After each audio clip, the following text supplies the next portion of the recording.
we got out without, it's perfect.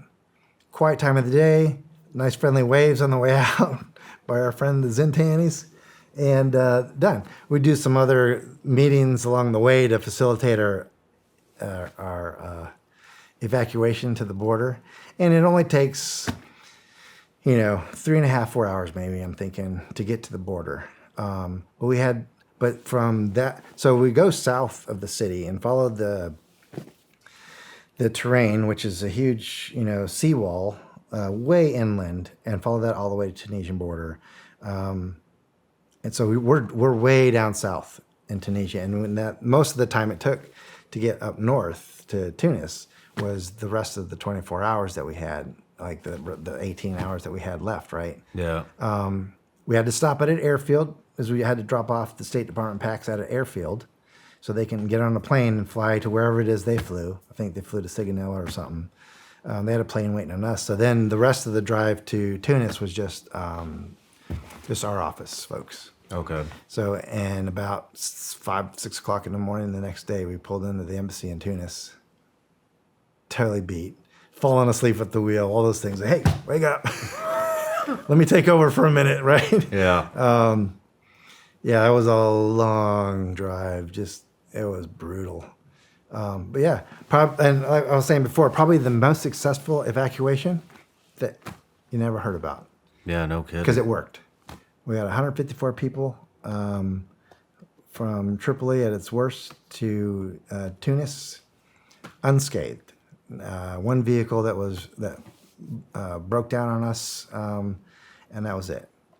Nobody hurt, no shots fired, nothing.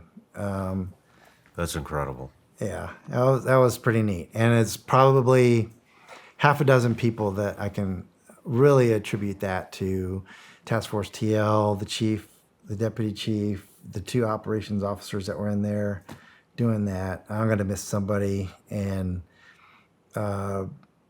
just great people, all the right people to do that at the right time in a bad time in Libya, right? That's exactly what it took. Support from the top down. Somebody wrote a book on this, right? Our analyst wrote a book, like The Darkest Hour or something like that is the name of it.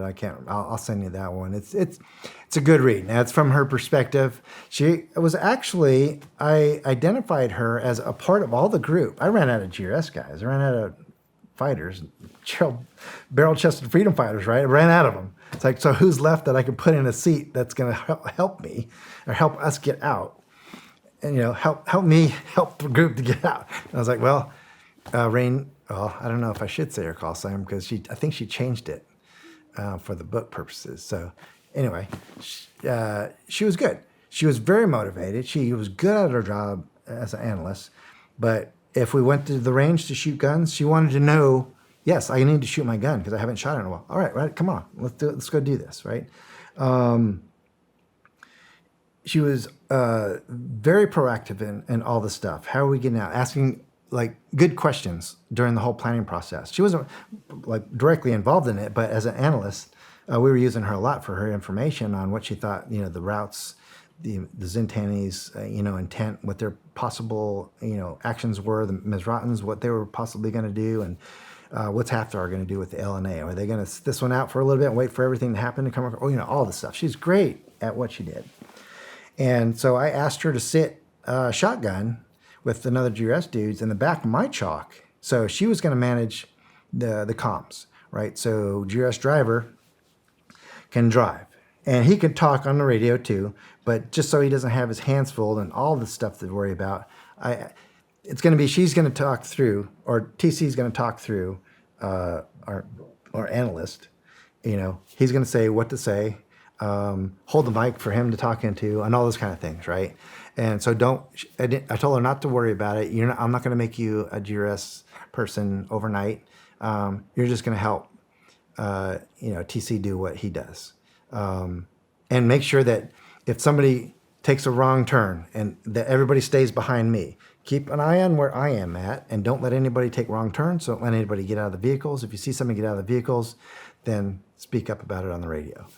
Or if you see something, everybody's got that responsibility. If you see something, say something so we can have eyes on it, shots fired, whatever it is. Gun trucks or whatever it is they say, right? So she tells a pretty good story. Turns out I may have given her too much responsibility for some stuff. I don't know. I still honestly don't think so. She performed flawlessly through this whole thing. I had no issues with her at all before, during, or after. I thought she did a great job. It just kind of messed her up in the head a little bit, unfortunately. And I apologize to her. I wish I could to her about that, but it's what we had to work with, and I was left with task organizing with what I had on the ground, and I guess even contrary to what she believed in herself, I believed that she can do it, and she did it. That's awesome. Yeah, so good on her. She did a great job. She did exactly what I would have wanted. Did everything, and she was the linguist for our chalk too. So if I got out of the vehicle, and so I told her, if I get out of the vehicle, you get out of the vehicle and come see me, and we'll go talk to this Libyan. And we had to do that several times along the egress route to help facilitate the next leg. From militia to militia, we had to be handed off from one to the other. And then at the border, same thing. And she did great. She did flawlessly. She was a good shooter. She knew how to handle herself with a gun. Another good quality to have, right? And Especially in that scenario. yeah, and I had confidence in her to do what it is I was asking her to do, else I wouldn't have asked her to do it. And I said, I got her and TC together. I said, you know what? You don't worry about being so, like, feeling responsible. And she was that kind of a person, which is great. Another great characteristic of hers that I capitalize on to use her to help us get out. To help me manage the chaos. Very level-headed, took direction well, gave direction well. I mean, she did flawlessly. And You're not in contact with her anymore? no. I'll bet she sees this. I'll bet she sees this. Yeah. Well, if she does, she did a great job. I told her that at the time, too, when we finally get to the border. And then when we finally get to Tunis at the embassy, I said, hey, you did a great job. And she seemed fine at the time. And even during, the book is a good read because she actually. What is the name of the book? I think The Darkest Hour. Okay. Or In My Darkest Hour, something like that. And that's normal too. For all of us that have been through this, to have some kind of issues with it after the fact, right? I mean, that's like normal. Yeah. And that's I hope that she gets that out of the whole ordeal too. It's like, hey, she's no different than any of us that went through similar things, right? Yeah. We all go through that, and we all have to have help sometimes afterwards, or maybe later on down the road. Her time was then, and I think part of the writing of the book was probably Therapeutic. for her to deal with the situation and somehow just get it out there and say it. I mean, it was probably helpful. I get that. It's a well-written book. I don't know. It's interesting to me. It's an interesting reading to me because I know what was going on at the time when she describes things, and I know who the people she's talking to because she had to change the call signs and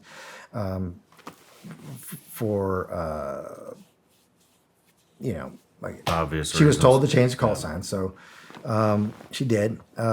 Great read.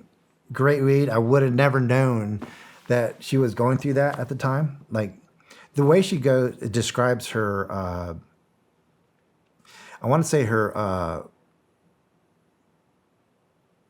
Questioning her confidence in herself to do what I asked her to do, because I always asked her to do something. When I asked her to do something, I said, "You okay with that? If not, let me know, because that's okay." But just let me know. And she's like, no, I'm okay with that. And no, it wasn't just a do this thing. It was like, you want to do this and then get with me or somebody else, and we'll coach you through exactly what we're asking you to do. Like manage a radio, turn a radio on, what the radio looks like, how to change the channels in a radio, right? Those kind of things. For the GRS guy that's with her, so he doesn't have his hands tied up and he's trying to drive a vehicle. Yeah. Right? This is how you change the channel on a radio. This is how you talk on a radio. This is all how it functions. These are the checkpoints along the way. These are the things you have to be aware of. So when we're through checkpoints, she's in the trail vehicle. So those are the things that she had to do en route. Yeah. Like trail vehicle up when we're past a certain point, right? And she was right on the mark with all that stuff the whole way through. Yeah. Great job. Told her that then, thanked her for it. She performed flawless, and I didn't see her after that. We kind of all kind of disbanded to the winds at that point. And then apparently, you know, she had, I don't know how she's doing now, but perfectly normal. I mean, that's nothing against her for that. It happens to all of us. Yeah. But she did a great job. Hey everybody, I'm Shawn Ryan. Click here to subscribe to the Shawn Ryan Show YouTube channel for the hottest and most compelling interviews that you will not see anywhere else. I've also made a playlist of all the previous SRS episodes so they're easy to find. You can find that right here.